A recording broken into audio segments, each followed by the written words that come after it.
એક જણો હનુમાનજીના મંદિરમાં જઈ અને રોજ પ્રાર્થના કરે, હે હનુમાનજી 100 રૂપિયા આપો, બસ 100 રૂપિયા, મારે બીજું કાંઈ વધારે નથી જોતું ને તમે તો હનુમાનજી અષ્ટસિદ્ધિ નવનિધિના દાતા, તમારી પાસે શું કોઈ જાતની ખામી જ નથી, બસ 100 રૂપિયા આપો.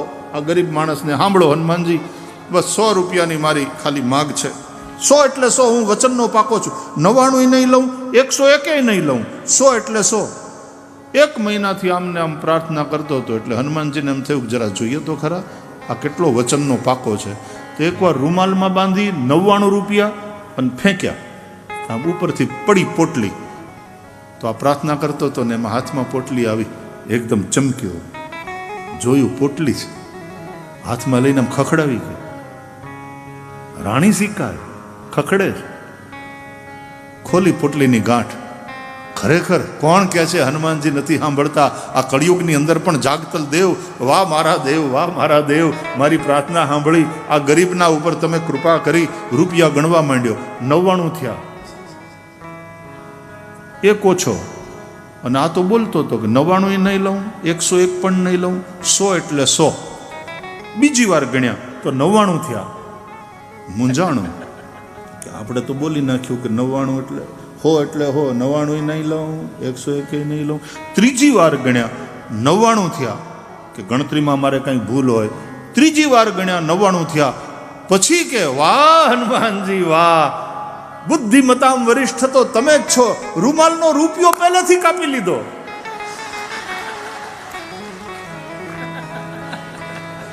એમ કરીને પોટલી લઈને ઘેરવી ગયો. બોલો, માણસની બુદ્ધિ હિસાબ સેટ કરી લે છે પોતાની રીતે.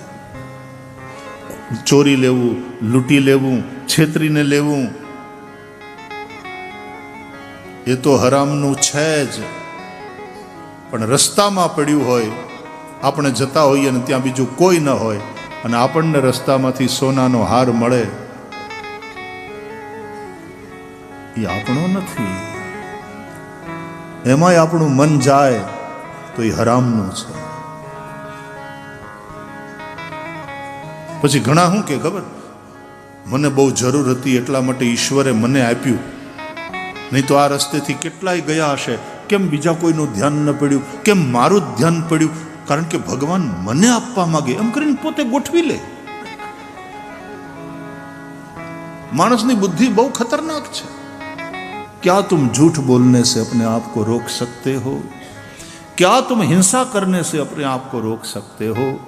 क्या तुम बेईमानी करने से अपने आप को रोक सकते हो? अहिंसा, सत्य, अस्तेय. चौथुं अपरिग्रह. क्या आवश्यकता से अधिक का संग्रह करने से तुम अपने आप को रोक पाते हो? કેટલું ભેગું કરવાનું, કેટલું ભેગું કરવાનું. ભેગું કર્યા પછી પાછું બધું આઈનું એ જ રહી જાય.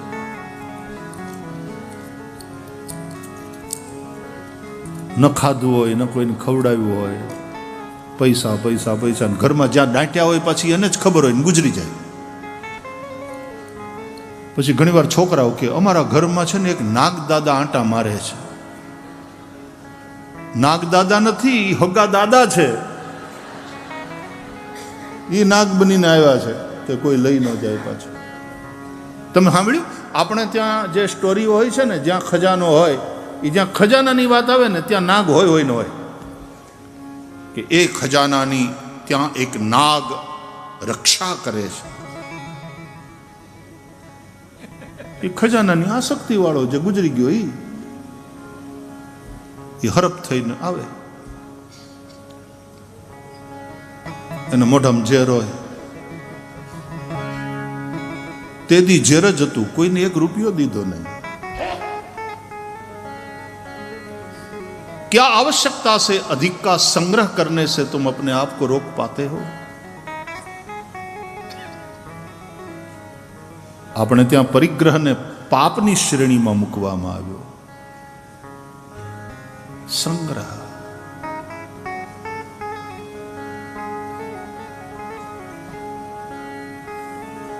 અહિંસા, સત્ય, અસ્તેય, અપરિગ્રહ અને બ્રહ્મચર્ય. क्या विषय भोग की ओर जाने वाली इंद्रियों को तुम कंट्रोल कर सकते हो? क्या वो संयम वाला ब्रेक तुम्हारे जीवन में है? बलात्कारनी तो વાત જ અલગ, રેપની તો વાત જ દૂરની. क्या मन से भी तुम विकार युक्त विचारों से बच सकते हो, अपने आप को बचा सकते हो, मन को उस ओर जाने से रोक सकते हो? એટલે બ્રહ્મચર્ય પણ કેટલા પ્રકારના એનું શાસ્ત્રોમાં વર્ણન છે.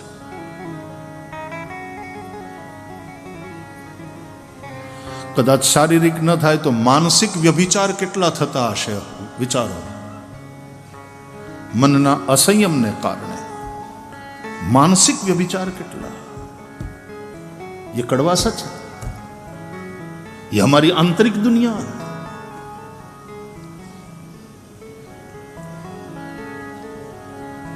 ब्रह्मचर्य કે મન બ્રહ્મમાં જ ચરતું રહે, વિચરતું રહે. કઠણ છે, કઠણ છે.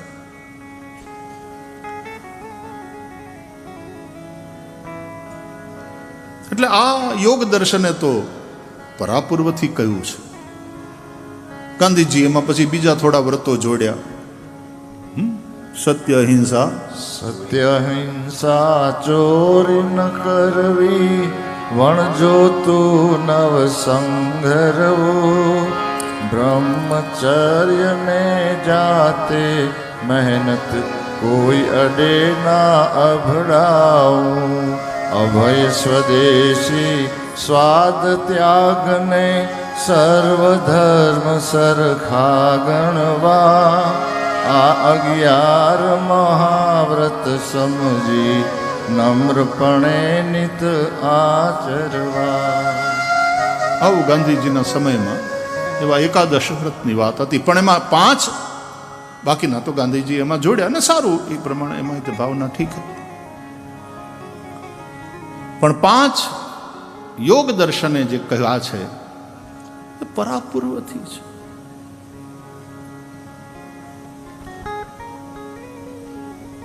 તો ધર્મ એટલે જે ધારણ કરે, સત્ય,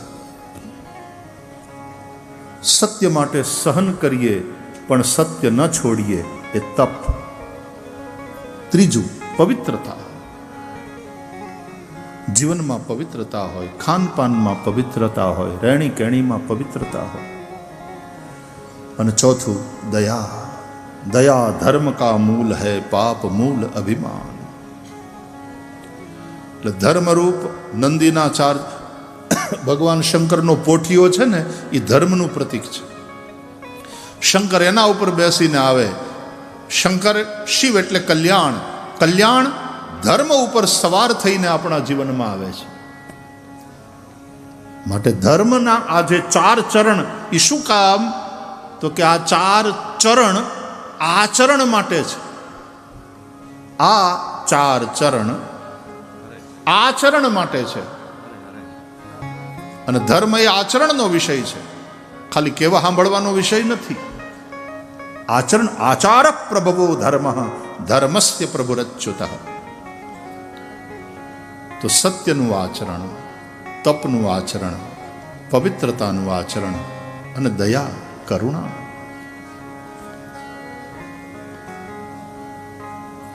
કોઈને મારી નાખવા ધર્મને નામે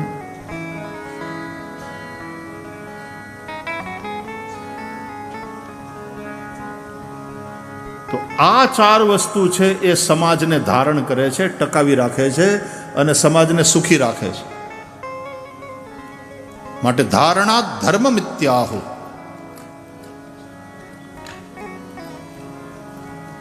ધર્મ પછી અર્થ, પૈસો જોઈએ, અર્થ, બધા જ પદાર્થો જોઈએ જીવન જીવવા માટે. મારે મકાન જોઈએ, મને રોટી જોઈએ, મને કપડાં જોઈએ, મારું જીવન સારી રીતે ચાલવું જોઈએ, મારી પાસે જરૂર પૂરતું બેંક બેલેન્સ પણ જોઈએ કે કોઈ માંદું હાજુ થયું તો મારે ભીખ ન માગવી પડે.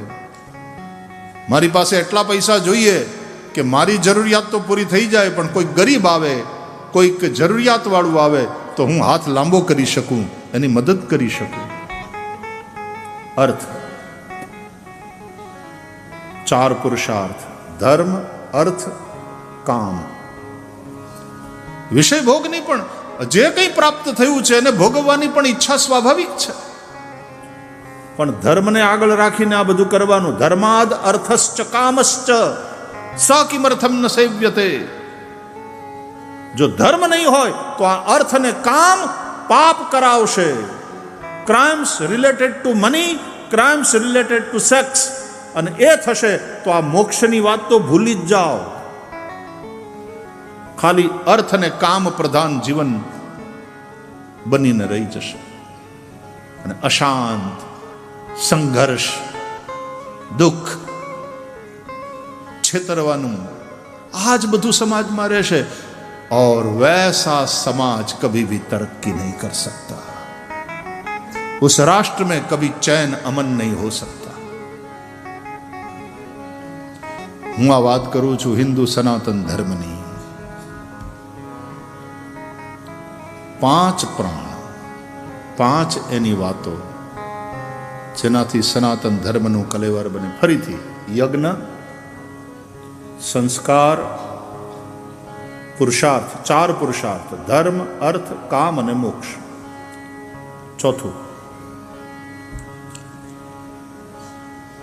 વર્ણાશ્રમ વ્યવસ્થા સનાતન ધર્મ પાસે છે. 4 વર્ણ, 4 આશ્રમ. સમગ્ર સમાજને 4 વર્ણમાં વહેંચ્યો એમ નહીં કહીએ, પણ 4 પ્રકારના લોકો સમાજની અંદર જોવા મળશે: બ્રાહ્મણ, ક્ષત્રિય, વૈશ્ય અને શૂદ્ર.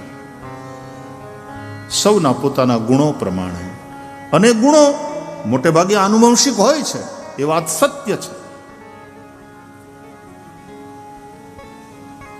જેમ કેરી કેટલા પ્રકારની હોય, કેરી એટલે કેરી એટલે કેરી, એમાં હું પણ નહીં તો એમ કે મને આફૂસ ભાવે. રસ રોટલીની વાત હોય તો પછી સુધારીને ખાવી હોય તો આફૂસ બરાબર. રસ રોટલીની વાત, કેસર લાવો. હવે કેરી એટલે કેરી એટલે કેરી, એમાં શું એમ ન કહેવાય. કેરીમાં કેટલી બધી જાત છે, ચોખાની કેટલી જાત છે, કે આ કોલમ ને આ ખીચડિયા ને આ બાસમતી ને. ચોખા એટલે ચોખા એટલે ચોખા. એમ તો હું કામ ભાઈ ગોતવા જાઓ છો, નવા નવા નોખા નોખા રૂપિયા ચૂકવો છો? ક્વોલિટી પ્રમાણે ને.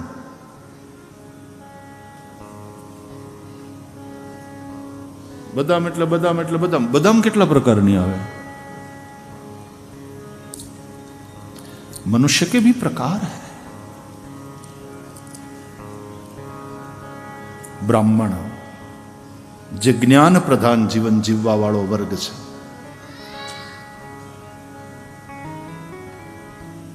ક્ષત્રિય જે બળ પ્રધાન, સાહસ, સત્તા, પ્રાણનું પણ બલિદાન કરીને રાષ્ટ્ર રક્ષા.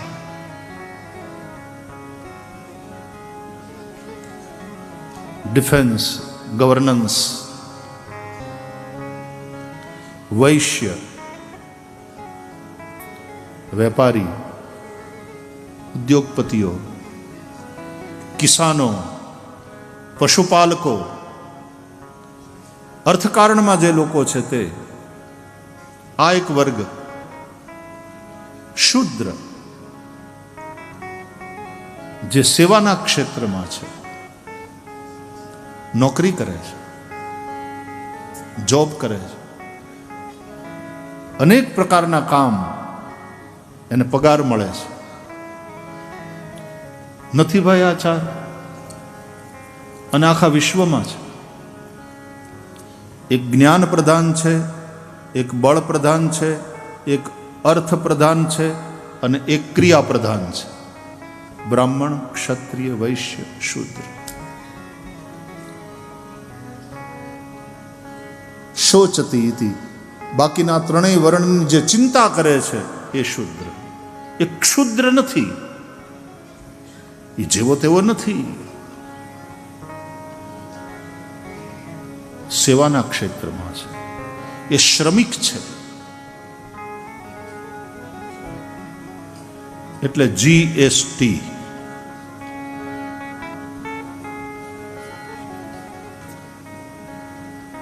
Goods and Service Tax. Those who are in the sector of service. અને એ જ રીતે જીવનની યાત્રાને પણ 4 પડાવમાં વહેંચી નાખી. બ્રહ્મચર્યાશ્રમ, પછી ગૃહસ્થાશ્રમ, પછી વાનપ્રસ્થાશ્રમ અને પછી સંન્યાસ. તો આ 4 વર્ણ અને 4 આશ્રમની જે વ્યવસ્થા છે.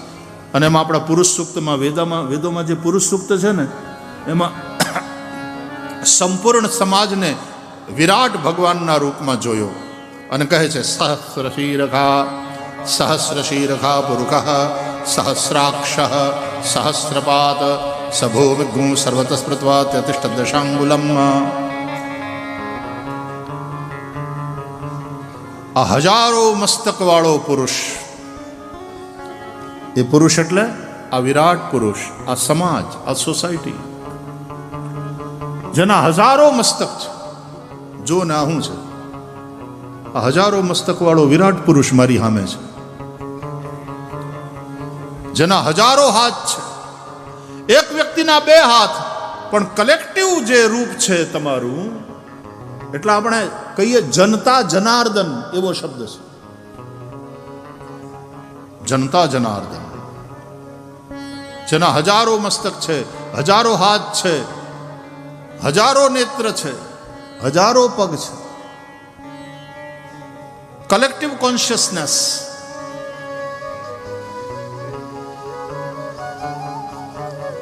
એ સમાજમાં જે જ્ઞાનીઓ છે, સાયન્ટિસ્ટો છે, શિક્ષકો છે, કવિઓ છે, મનીષીઓ છે, એ આ સમાજરૂપી વિરાટનું મુખ છે, બ્રાહ્મણ છે.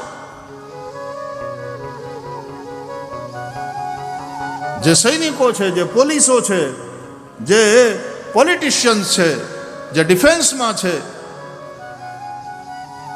એ વૈકલ્પિક દ્રષ્ટિએ, આજની દ્રષ્ટિએ જોઈએ તો એ ક્ષત્રિયો છે. જે પશુપાલકો છે, જે કિસાનો છે, જે ઉદ્યોગપતિઓ છે, કૃષિ ગોરક્ષ વાણિજ્યમ વૈશ્ય કર્મ સ્વભાવજમ, જે ઇકોનોમીના ક્ષેત્રમાં છે, વૈશ્ય એ અર્થપ્રધાન છે, એની પાસે પૈસા છે. સમાજના દરેક વર્ગની પાસે દરેક વસ્તુ નથી રાખી. બેલેન્સ કેવી રીતે કરવામાં આવ્યું એ જુઓ. કોઈની પાસે જ્ઞાન છે તો પાછું બળ એટલું નથી, કે એની પાસે પૈસો એટલો નથી. એ વિચાર પ્રધાન જીવન જીવે છે, કર્મ પ્રધાન નહીં. જેની પાસે શ્રમ શક્તિ છે તો એની પાસે બીજી શક્તિ નથી.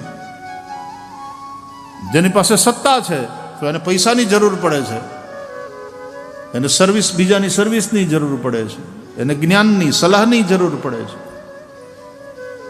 એમ એવી રીતનું ગોઠવાયું છે આ તંત્ર બધું કે દરેકને એકબીજાની જરૂર પડે.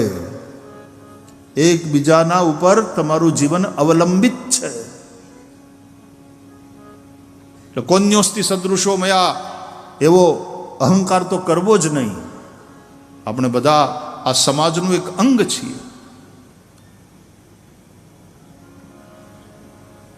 એટલે એક મસ્તક છે તો એક ભુજા છે તો એક ઉરુ છે તો એક ચરણ છે. હવે શરીરના આપણા જ અંગો અંદર અંદર બાંધે છે. માથું ને પગ બાંધ્યા, ઉલટાના પગને માં ક્યાંક વાગે એટલે માથું વિચારવા માંડે કે કંઈક કરવું પડશે, આનું દર્દ કેવી રીતે દૂર થાય. માથું દુખતું હોય તો પગ ચાલીને ડોક્ટર પાસે પહોંચાડે, દવા લેવડા. અને જેમ છોકરા દાદીમાને કે દાદાને દવા ખવડાવી, દાદા પી લ્યો, દવા લઈ લ્યો, એમાં હાથ છે ને એક હાથમાં ગ્લાસ પકડે, એક હાથ ગ્લાસ પકડે, એક હાથ દવા પકડે અને મોઢાને એમ કે ખાઈ લ્યો બાપા, ખાઈ લ્યો, દવા ખાઈ લ્યો, પેટમાં જાય સારું થાય. તો આ હાથ ગોળી આપે, આ હાથ પાણી પીવડાવે. પછી હાથે કોઈ દિવસ એમ કીધું માથાને, ઇટ્સ યોર પ્રોબ્લેમ. માથું દુખે છે, પેઇન થાય છે, it's your problem, we are not going to help you. એમાં અમારે શું? ये बात क्या रही कैसे? तुम्हारे शरीर का कोई अंग एक दूसरे का विरोध नहीं करता.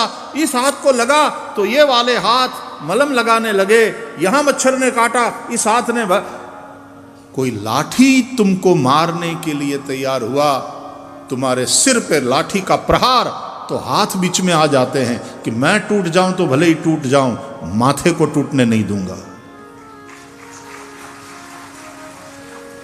बस ए ज रीते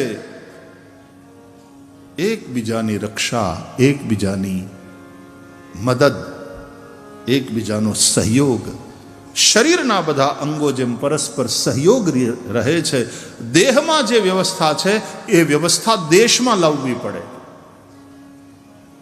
સબ મિલજુલ હળી મળીને રહો.